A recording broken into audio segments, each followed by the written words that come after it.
지나온 시간이 실패는 아니다. 지나온 시간이 실패는 아니다.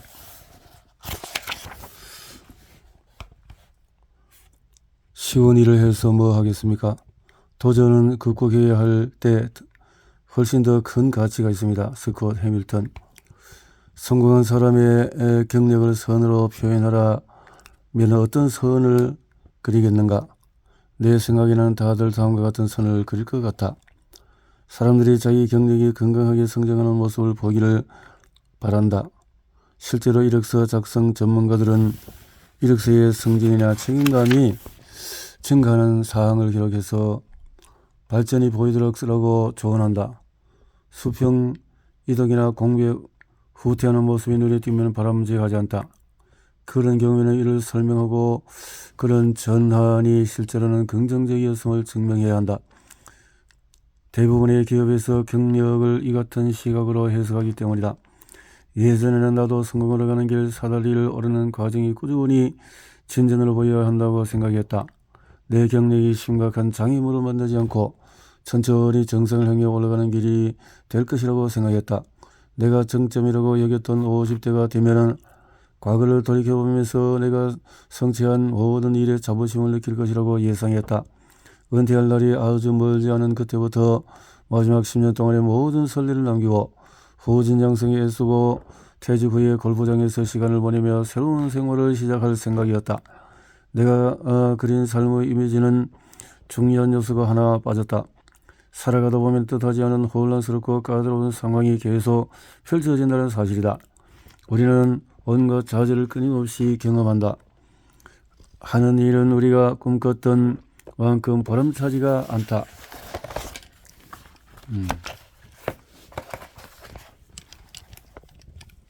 하는 일이란 것이 계속 이렇게 희망차거나 보람차고 그런 것은 아니다 라는 거죠. 내가 그린 삶의 이미지에는 중요한 요소가 하나 빠졌다. 살아가다 보면 뜻하지 않은 혼란스럽고 까다로운 상황이 계속 펼쳐진다는 사실이다. 권투 선수 마이크 타이슨은 누구나 그럴 듯한 계획이 있다. 얼굴을 정통으로 얻어맞기 전까지라고 말했다. 맞는 말이다. 살다 보면 전혀 예상하지 못한 순간에 정통으로 한 대 맞을 때가 있다. 코로나19가 강타한 20년 전 세계에서 수많은 사람들이 이런 기분을 느꼈다. 실업률은 급증했다. 사람들은 가족과 친구들을 잃었고 모두가 계획을 바꿔야 했다. 예상치 못하게 날아든 펀치였다. 인생에서 계획이 없는 우여곡절이 일어날 수 있다는 사실을 알면서도 진짜 난간을 맞게 되리라고는 상상도 해본 적이 없었다. 나만 이런 것은 아닐 것이다. 다들 우리 경력이 순조롭게 펼쳐지기를 바라고 기대한다. 하지만 어떤 일을 5초 이상 하다 보면 다들 진실을 알게 된다. 준비가 되었든 그렇지 않든 간에 조만간에 고난이 닥친다. 실제 성공의 모습을 선으로 그리면 다음과 같은 양상을 띈다. 올갔다 내려갔다 꼬였다 올라갔다 내려갔다 꼬였다. 인생을 살아가다 보면은 통제할 수 없는 상황을 만나서 쓰러지고 뒷걸음치고 휘청거린다. 나와 함께 일하던 고객이 불쾌한 경험을 하고 불만을 제기한다. 목표였던 판매력을 달성하지 못한다. 상사가 일을 그만둔다. 해고를 당한다. 계획에 없었던 아이가 생긴다. 아이를 원하는데 생기지 않는다. 가족이 병에 걸린다. 이와 같은 실제 경험이 우리가 기대하는 꾸준한 상승세에 부합하지 않으면 좌절하게 된다. 수많은 일들이 일어날 수 있다는 거죠. 도대체 난간이 없는 인생이란 생각은 어디서 시작된 걸까? 영화는 아니다. 영화에는 주인공이 극복해야 할 수많은 난관이 등장한다. 요즘 블록버스터의 경우에 영화 시작 후에 10분 이내로 주인공이 심각한 난관을 맞닥뜨린다. 실제 인생도 아니다. 살다 보면 매일같이 별별 난관을 경험하게 된다. 큰 문제도 있고 작은 문제도 있지만 어쨌든 문제는 늘 일어난다. 어쩌면 대중문화에서 영향을 받았을 가능성이 있다. 우리는 수많은 연예인과 인플루언서를 접한다. 소셜미디어가 발달하면서 예전보다도 그들의 삶을 더 많이 엿보게 되었다. 하지만 이런 사람들이 지금 있는 위치에 오르기 위해서 얼마나 많은 난관을 극복했는지는 모른다. 자고 일어나 보니까 유명해진 경우보다는 수십 년에 걸쳐서 성공하는 경우가 훨씬 더 많다. 그런 사람들이 실제로 어떻게 해서 성공에 이르렀는지 알고 싶어하는 사람은 아무도 없는 듯하다. 연예인과 CEO들을 보면 별다른 문제 없이 만사가 선순하게 흘러갔다고 느끼기 마련이다. 그리고 때로는 우리 삶도 실제로 그렇게 될 수 있다고 믿는다. 우리가 희망을 갖는 심리적인 기제 때문일 수도 있다. 다른 사람들이 성공하는 모습을 보면서 자기 자신과 사랑하는 사람들에게도 같은 일이 일어날 수 있다고 믿고 싶어한다. 특히 현재의 삶이 썩 만족스럽지 않다면 더 행복한 삶을 꿈꾸는 것이 일상의 탈출구 역할을 한다. 하지만 고난이나 난관이 따르지 않는 성공이란 애초에 존재하지 않는다. 아이들이 소방관이 되고 싶어 한다면 우리는 멋진 걸이라고 말한다. 그 직업이 얼마나 힘든 일인지 이야기하지 않는다. 여러분의 아들이나 딸에게 커서 소방관이 되고 싶다고 몇 가지 알아둬야 할 사항이 있어. 소방관이 육체적으로나 정서적으로 얼마나 엄청난 압박감을 느끼는지 생각해 봤는지 모르겠네. 불을 끄려면 때로는 목숨을 걸면서 한계에 도전해야 해. 게다가 소방관은 자주 인명 손실을 겪게 되거든. 일하는 내내 제정신을 유지하려면 상담도 받고 주변 사람들의 도움도 받아야 해. 라고 말한다고 상상해보자. 물론 우리는 아이들이 어릴 때 이런 현실을 이야기하지 않는다. 그렇다면 언제쯤 진실을 알면 도움이 될까? 어떤 직업이든 난관이 있기 마련이지만 사람들은 그런 이야기를 솔직히 들어놓으려고 하지 않는다. 어떻게 해서 내가 아무런 장애물 없이 탄탄대로를 걷겠다는 헛꿈을 꾸게 되었는지 정확히 모르겠지만 이제는 현실을 안다. 매일매일 문제를 해결하고 있다. 개중에는 정말 힘든 일도 있고 때로는 나 혼자서 해결할 수 없는 일도 있다. 이런 일들이 모두 사라져버렸으면 좋겠다고 생각하는 순간도 있다. 그러나 난관이 아예 없다면 과연 인생이 그렇게 재미있을까? 난관이 이야기를 만든다. 계획대로 위로 올라가는 인생은 비현실적인 뿐만 아니라 지루하다. 실패나 난관이 없는 삶이 과연 추구할 가치가 있을까? 나는 도널드 밀러가 쓴 1000년 동안 100만 마일이라는 책을 무척 좋아한다. 안전자리에서 다 읽었다. 밤 10시부터 새벽 4시까지. 산에서 내려놓을 수가 없었다. 2009년 그날 밤의 이후로 내 인생은 달라졌다. 그 책은 시작부분에서 이야기를 구성해서 기본 요소를 소개한다. 좋은 이야기란 무엇일까? 밀러는 좋은 이야기란 무언가를 원하는 인물이 갈등을 극복하면서 원하는 바를 얻는 이야기라고 정의한다. 이 이야기에서는 금방 문제가 발생하고 관객과 주인공의 승리를 응원한다. 도널드 밀러와 10년 가까이 일하면서 배운 것이 있다면 바로 좋은 이야기에는 갈등이 빠지지 않는다는 사실이다. 극복할 문제나 난관이 없다면 이야기 자체에 승리하지 않는다. 영화에는 우여곡절이 넘치고 우리는 주인공들이 자기 앞에 닥친 난관을 어떻게 극복하는지 지켜본다. 난관은 이야기를 흥미롭게 만드는 요소이고 나아가서 이야기에 의미를 부여한다. 우리 인생도 마찬가지라면 어떨까? 문제가 우리 이야기를 망치는 것이 아니라 더 바람직하게 만든다면 난간에 우리 이야기를 더 흥미진진하게 의미있게 만드는 요소라면 만사가 수준스럽게 풀린다면 어떻게 생각할지 생각해보자. 여러분은 부유한 가정에서 태어났다. 인생 첫차로 부모님이 신형 BMW 차량을 사줬고 명문대 입학해서 A학점만 받았다. 지원한 첫 번째 직장에 입사했고 면접에서 희망했던 연봉보다도 더 많은 돈을 받았다. 게다가 빚도 없고 첫사랑과 결혼했다. 이제 누군가가 여러분의 인생을 영화로 만든다고 상상해보자. 누가 그런 영화를 보려고 하겠는가? 난관은 우리 인생에서 아무것도 빼앗아가지 않는다. 오히려 난관이 인생을 만든다. 우리는 난관을 겪으면서 자기가 인생에서 무엇을 원하는지 깨닫는다. 감사하는 마음을 갖게 된다. 배우고 발전해야겠다고 생각한다. 자신이 얼마나 강한지 알게 되고 의지할 수 있는 사람과 그렇지 않은 사람을 구별하게 된다. 다른 사람에 대한 공감 능력을 키운다. 인생에서 무엇이 중요한지 그 우선순위를 파악하고 겸손을 배운다. 난관이 없다면 우리 삶은 그리 깊이 있지도 다채롭지도 흥미롭지도 않다. 하지만 우리는 그렇게 행동하지 않는다. 만사가 순조롭게 흘러가야 한다는 압박을 느낀다. 그런 압박감에 연예인의 성공담에 관한 장밋빛 시선과 현실을 무시하는 경향까지 더해지면 고난이 실패를 나타내는 신호라도 되는 것처럼 거부감을 느낀다. 이것이 스포트라이트 마인드셋의 영향이다. 우리는 완벽해야 한다고 느끼며 우리에게 쏟아질 시선에 대비하고 남의 눈에 어떻게 보일지에 집착한다. 실수를 용납하지 않는다. 물 흐르듯이 순조롭게 성공한 것처럼 보이고 싶어한다. 난관을 피하려는 시도를 멈추거나 난관이 없는 듯한 태도를 멈춰보자. 그렇다면 우리는 난관에 어떻게 대처해야 할까? 넘어지고 다시 일어나기. 올림픽 피겨스케이팅 선수 스콧 해밀턴은 누구보다도 실패와 고난에 대해서 많이 아는 사람이다. 스콧 해밀턴은 백플립 뒤로 도는 공중제비 동작으로 유명하고 공연에서 관중들에게 즐거움을 선사하고자 자주 이 동작을 보여준다. 1984년 동계 올림픽에서 금메달을 따서 유명해지기도 했다. 하지만 해밀턴의 생모가 아이를 돌볼 수 없다고 결정하면서 어린아이에 입양된 사실은 잘 알려져 있지 않다. 게다가 어린 시절에 앓은 질병으로 다른 아이들보다도 성장 속도가 느려서 경쟁 스케이트 선수들보다도 몸집이 작았다. 해밀턴을 깊이 사랑해준 양 어머니는 해밀턴이 10대였을 때 암으로 세상을 떠났다. 한심하는 해밀턴에게 경쟁력 있는 피겨스케이팅 선수가 될 가능성은 없다고 딱 잘라 말하기도 했다. 게다가 암과 세계의 뇌종양과 싸워서 살아남았다. 스콧 해밀턴은 누가 봐도 운이 없는 사람이었다.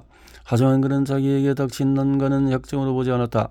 자기가 가려는 곳으로 데려다 줄 기회로 여겼다. 심지어 그런 난관을 가리켜서 축복이라고 말하기도 했다. 진심으로 한 말이었다.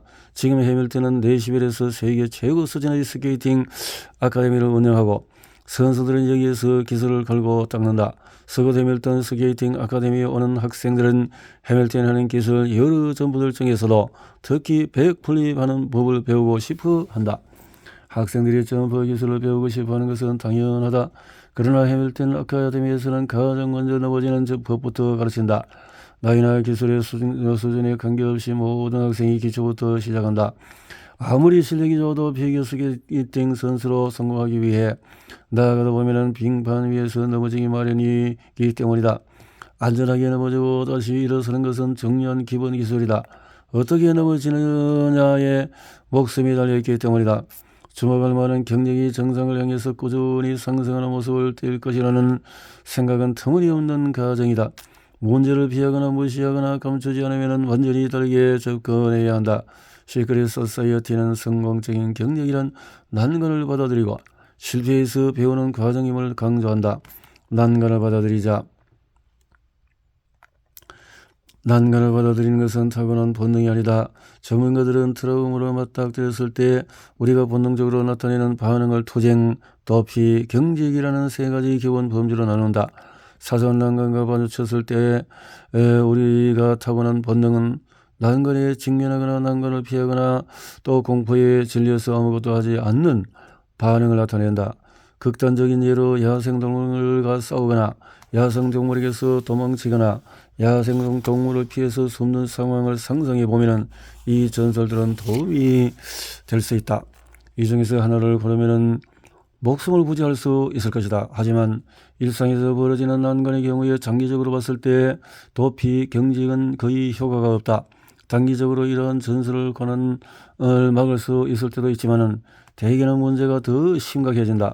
난관에 직면했을 때 어쩔 줄 모르는 사람과 일하기는 어렵다. 그들은 두 손을 다 들고 어떻게 해야 할지 모르겠어요. 포기할래요. 라고 외친다. 이는 경직 상태다.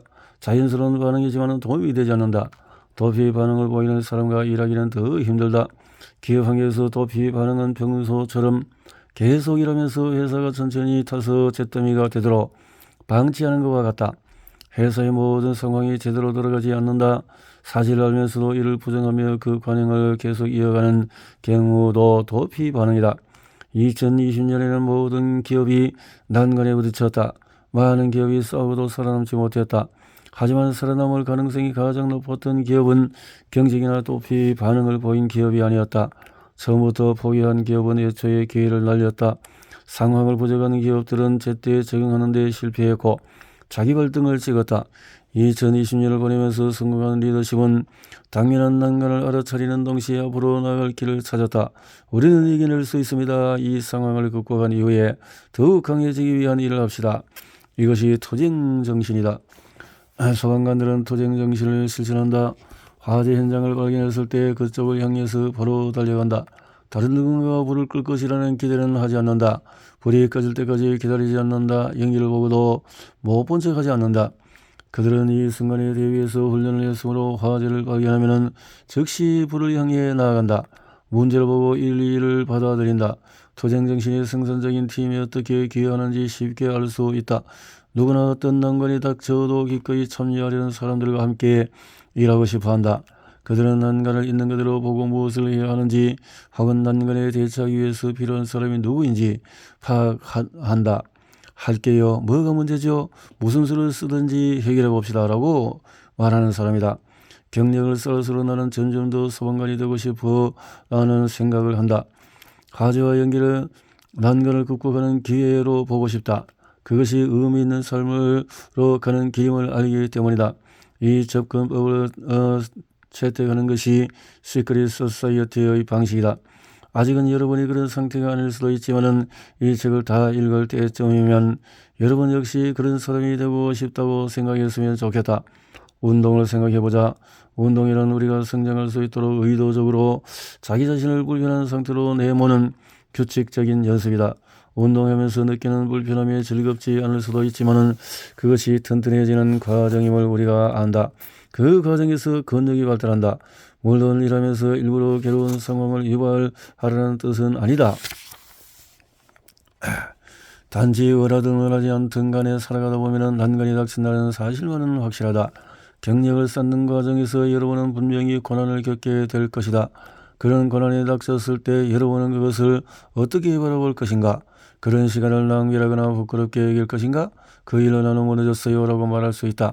아니면 그렇게 투쟁하는 과정에서 배우고 발전하는 단계로 도약하는 선택지도 있다. 나를 무너뜨린 것이 나를 더 강하게 만들었습니다 라고 말하는 삶이 있다. 난관을 맞닥뜨리지 않고 살아갈 수 있다고 생각한다면 그 생각은 환상이다. 난관이 없이는 흥미롭고 의미 있는 삶을 살아갈 수가 없다. 성공적인 경력을 쌓고 싶다면 반드시 난관을 거쳐야 한다고 받아들여야 한다.